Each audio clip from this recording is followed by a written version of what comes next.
يبحثون عن الطبقة رقم 2، يعني بعد القشرة. قالوا فوصلنا إليها. قال ثم أنزلنا ميكروفون مصمم لاكتشاف أصوات تحرك طبقات الأرض، لكن وبدلا من سماع أصوات تحرك طبقات الأرض سمعنا أصواتا بشرية. إيش هذا؟ احنا نزلنا نشتي نسمع صهير المعادن وطبقات الأرض كيف بتتحرك وما أصواتها، فإذا بنا بفاجأ أننا أمام أصوات بشرية. سمعنا أصواتا بشرية على شكل صياح مع ألم.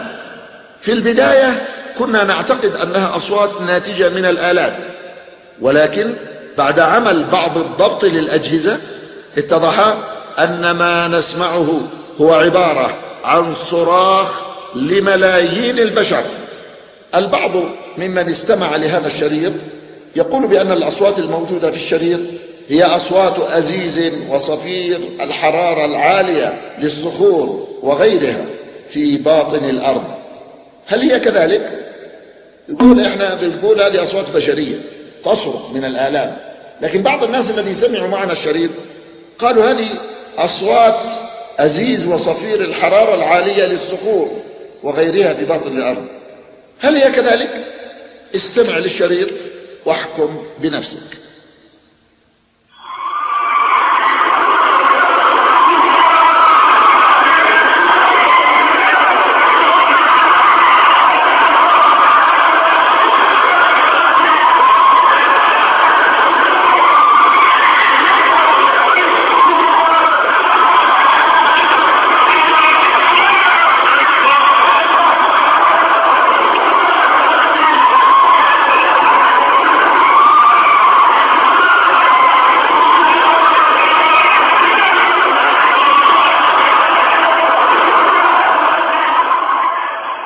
ماذا يعني هذا؟